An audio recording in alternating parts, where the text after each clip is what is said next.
Welcome to my channel. माझ्या चॅनलवरती खूप सारं स्वागत आहे. तर लग्न सिरीजमधला सगळ्यात शेवटचा ब्लॉग आहे सप्तपदी ब्लॉग. तर फ्रेंड्स पूर्ण बघा. तर या प्रोग्राममध्ये आपण बघू शकता की आमच्या निकिताच्या सप्तपदीचा व्लॉग आणि किती छान झाला सप्तपदीचा प्रोग्राम आणि कसं एन्जॉय केला. So stay tune guys. हा पूर्ण व्लॉग नक्की बघा आणि खूप सारं प्रेम द्या.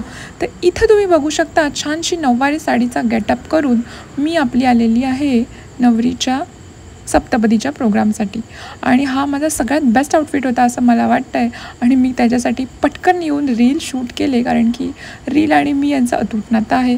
त्याच्यानंतर आमच्या बऱ्याचशा महाजन फॅमिलीच्या सगळ्या लेडीजने ही नऊवारीची थीम अरेंज केली. त्याच्यामुळे त्यांनी नऊवारी घालून खूप सारे तुम्ही बघू शकता तर रील शूट केले आणि छानशी अशी एक थीम आयोजित केली. सो ह्या आमच्या हौशी मौजी अशा सगळ्या महाजन फॅमिलीच्या लेडीज आहेत, तुम्ही बघू शकता.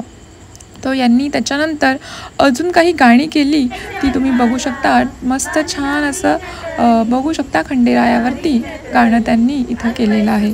सो मी त्याच्यात पार्टिसिपेट केलं आणि मला खूप छान वाटलं. इट्स रिअली ऑसम फिलिंग, कारण की इतक्या सुंदर दिसत होत्या सगळ्याजणी की बाबा नवलच म्हणजे बघावं तितकं. आता ही आमची फायनली निकिताची सप्तपदी चालू झाली.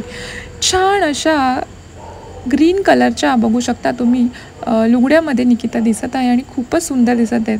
तर दोन्ही साईडची मंडळी म्हणजे सावंत फॅमिलीची आणि महाजन फॅमिलीतली मंडळी इथं होती. तो आम्ही इथं आता सप्तपदीचा प्रोग्राम अटेंड करत आहोत.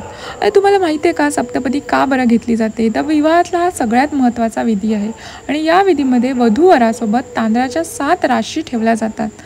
7 मंत्रांच्या जपाने वराने वधूला चालवत त्या बाजूला सारल्या जातात. एकेका राशीवर उजवे पाऊल ठेवत प्रत्येक पाऊल ठेवल्यावर मंत्र म्हणतात आणि त्यांचा असा अर्थ आहे तो पुढील प्रमाणे आहेत.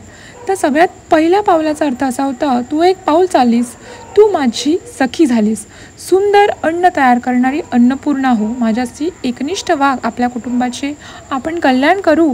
आणि वर वधू शुद्ध आणि पौष्टिक अन्नासाठी यामध्ये देवाकडे प्रार्थना करतात. त्याच्यानंतर असतं दुसरं पाऊल, तर तू माझ्यासोबत 2 पावले चाललीस, माझे बळ वाढवणारी हो, आपण धैर्य आणि सामर्थ्य ठेवून कुटुंबातील आनंद संरक्षित ठेवून निरोगी आणि समृद्ध आयुष्यासाठी देवाकडे प्रार्थना करतात.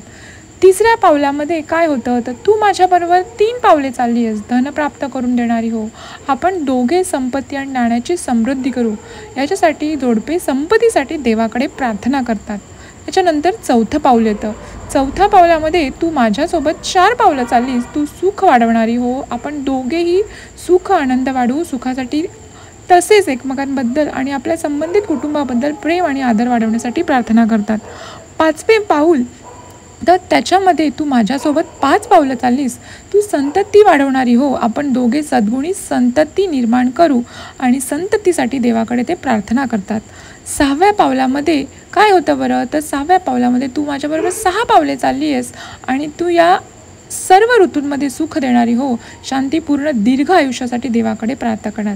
आणि 7वे पाऊल जे की शेवटचं असतं, तर तू माझ्याबरोबर 7 पावले चालली आहेस, माझ्याशी सख्य दृढ हो, म्हणजे एकदम दृढ संबंध राहू देत, आपण कुटुंबाचे सुखदुःख आपण आपल्या हृदयात जतन करू, वधूवर सहवास, एकत्रता, निष्ठा आणि समंजसपणासाठी देवाकडे प्रार्थना करतात. एकमेकांचे ते मित्र बनण्यासाठी आणि आयुष्यभर मैत्री निभावण्याची परिपक्वता देवाकडे प्रार्थना करतात.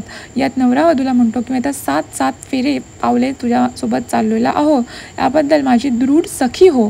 शेवटच्या फेऱ्यात जोडपे विश्वाच्या शांतीसाठी सुद्धा प्रार्थना करतात. ही 7 वचने एक पाया प्रदान करतात आणि नातेसंबंध मजबूत आणि शाश्वत तयार व्हावे त्याच्यासाठी 7 वचनं घेतली जातात. त्याच्यानंतर हा एक नवीन मी फंक्शन किंवा नवीन रिच्युअल बघितलं. याच्यामध्ये जे पापड आहेत ते आमचे महाजन फॅमिलीतल्या लेडीज एकमेकांच्या डोक्यावर फोडत होत्या. हा जो मी रिच्युअल आहे हा सगळ्यात प्रथमतः मी बघितला आणि मला खूप इंटरेस्टिंग वाटला. मीही 1-2 लेडीजच्या डोक्यावरती पापड फोडले आणि याचा नेमका अर्थ का आणि कशासाठी फोडतात हे काही मी विचारलं नाही, पण मी हे डेफिनेटली विचारून तुम्हाला नेक्स्ट व्लॉगमध्ये कधीतरी सांगेल, कारण की हे रिच्युअल मी फर्स्ट टाईम बघितलेलं होतं. खूपच लेडी हौशीने एकमेकांच्या डोक्यावरती तुम्ही बघू शकता पापड फोडत होत्या, कारण की असं तर काही भांडू शकत नाही, परंतु या निमित्ताने तरी एकमेकींवरचा रागद्वेष व्यक्त करण्यात कदाचित हा मार्ग असावा असं मला तरी वाटलं. सो फायनली सप्तपदी झाली आणि छान अशी सप्तपदी झाल्यानंतर सगळ्यांनी एकमेकांची फोटो सेशन केलं. नवरीसोबत सगळ्यांनी फोटो काढले. आता या नवरीचं कन्यादान तिच्या काकू आणि काकांनी केलेलं आहे आणि तुम्ही बघू शकता सगळ्या महाजन फॅमिलीतल्या नऊवारीमध्ये छान अशा गेटअप केलेल्या लेडीज आमच्या नवरा आणि नवरीसोबत फोटो काढण्यासाठी इथं सज्ज झालेले आहेत. तो किती सुंदर दिसतात सगळ्याजणी तुम्ही बघू शकता आणि किती हौशी आहेत बघा बरं. एकदम छान थीमनुसार तयार झालेले आहेत आणि खूप सुंदर दिसत आहेत. फायनली आता परतीचा प्रवास निकिता करणार होती कारण की आता पूर्ण सगळं फंक्शन आटोपलं होतं आणि निकिताची विदाई आता होणार होती. निकिता आता अशाच या जोड्यामध्ये खाली येते आणि त्याच्यानंतर परतीचा प्रवास सुरू होतो कारण की लग्न जे आहे ते उशिरा थोडंसं लागलं आणि सगळे प्रोग्राम थोडेसे डिले झाले. परंतु काय म्हणतात 7 नंतर आता निकिताचा निरोप सगळेजण देत आहेत. विदाई होत आहे आणि ती सगळ्यांच्या पाया पडते, सगळ्यांचे आशीर्वाद घेते. दोन्हीही फॅमिलीला थोडंसं भरून येतं. निकिताच्या मम्मीलाही साहजिकच आहे भरून येणं. तिथल्या सगळ्या लेडीजला ज्यांनी निकितेला पूर्ण म्हणतात ना आत्तापर्यंत मोठं होतं ना बघितलं आहे, सगळ्यांना अगदी स्वतःच्या मुलीसारखीच तिला जपलेली असणार आहे. त्यामुळे everyone eye are filled with the tear. सगळ्यांचे डोळे पाण्याने भरले होते परंतु आनंदाश्रूही होते कारण की तिला तिचा आवडता आणि चांगला असा जोडीदार मिळालेला होता. त्याच्यामुळे everyone is happy for her आणि सगळेजण खूपच म्हणजे आनंदातही होते. या प्रसंगी थोडं दुःख होतं, थोडं आनंद होतं आणि थोडंसं हे जे फंक्शन आहे थोडंसं नवरी रडू लागली होती. त्याच्यामुळे माहोल चेंज व्हावा म्हणून माझ्या ननंदबाईंनी दोघांनाही उखाणे घ्यायला सांगितले आणि दोघांनी छान असे उखाणे घेतले आणि इथं तुम्ही बघू शकता गेटअप चेंज केला आहे. माझी फायनल एक आउटफिटची साडी घातलेली आहे आणि त्याच्यानंतर आता नवरीचं आम्ही औक्षणसुद्धा करतो आणि औक्षण करून त्याच्यानंतर नवरी जी आहे तिच्या परतीच्या प्रवासाला निघते. अजून तुम्हाला सांगते की नवरीचे जे मिस्टर आहेत म्हणजे आपले नवरोबा त्यांचे जे आपले शूज असतात ते चोरण्याचा प्रोग्राम असतो. एक रसम असते. ते लिटरली मुलींनी चोरले होते महाजन फॅमिलीतल्या साल्या त्याच्या नवरीच्या बहिणी. परंतु प्रॉब्लेम असा झाला नवऱ्याने दुसरे शूज घालून घेतले. परंतु त्याच्यामुळे काय म्हणतात त्याला सगळ्या थोड्या लेडीज नाराज होत्या. पण मग शेवटी जाताना नवरोबाईंनी काही पैसे दिले. सो मग तिही नाराजी दूर झाली. इथे तुम्ही बघू शकता इथं मी औक्षण करते आमच्या निकिताचं आणि त्याच्यानंतर नवरी घेते छानसा असा उखाणा. तो उखाणा तुम्ही डेफिनेटली ऐका. खूप सुंदर असा उखाणा ती घेते आणि नवराही उखाणा घेतो. नवरा आणि नवरीचा उखाणा डेफिनेटली लोटस रिसॉर्ट मध्ये आल्या घेतला स्ट्रॉबेरी शरबत. आता निकितेशिवाय मला नाही करमत.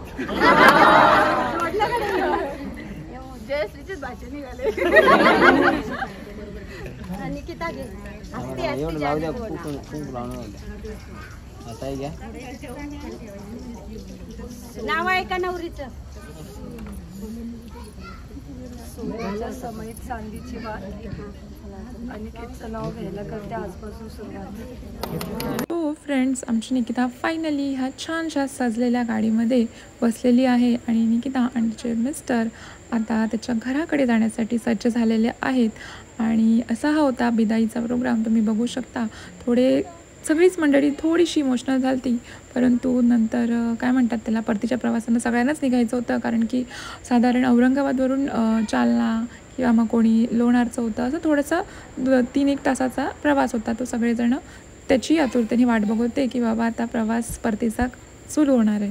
सो तुम्ही बघू शकता सगळेजण असे रिलॅक्स होते आणि छान आनंदातही होते की बाबा 2 दिवसांचं खूप उत्तम आणि सुंदर असं सुरेख लग्नसुद्धा पार पडलं आणि खूप सारी एन्जॉयमेंट झाली आणि खूप छान असं लग्न मी पहिल्यांदा बघितलं आहे जे इतकं एन्जॉय केलं. सो फायनली आम्ही आमच्या बॅग्स दुसऱ्या गाडीत दिल्या आणि या गाडीमध्ये आम्ही बसलो.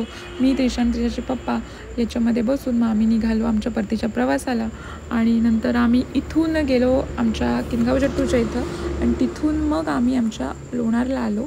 आणि तुम्ही नवरीचा हा ब्लॉग बघा की ज्याच्यामध्ये नवरी फायनली तिच्या घरी पोचते आणि तिथं तिचं किती सुंदर स्वागत होतं. किती फटाक्यांची रोषणाई अगदी दिवाळीची जी रोषणाई असते तशा टाईपची रोषणाई तिच्या घरासमोर केली होती आणि घरच्यांनी खूप प्रेमाने आणि आदराने तिचं स्वागत केलं आणि खरंच हे बघूनही खूप छान वाटलं कारण की नवरी घरी पोचल्यावरती हा व्हिडिओ आमच्यासोबत शेअर केला तेव्हा अक्षरशः डोळ्यात पाणीच आलं आणि खूप छानही वाटलं की बाबा अगदी खूप चांगला जपणारा नवरा आणि फॅमिली तिला मिळालेले होते आणि त्यातच सगळ्यात सुखी होते. आणि अगदी छान रांगोळी दिसते, सनई वाजते दारी आणि निकिता आली सावंतांच्या घरी. तुम्ही बघू शकता इथं जी आहे वरमाई दोघांचंही पूजा करते, त्यांचा गृहप्रवेश होतो आहे. आता तुम्ही बघू शकता हा आहे आमच्या निकिताचा गृहप्रवेश.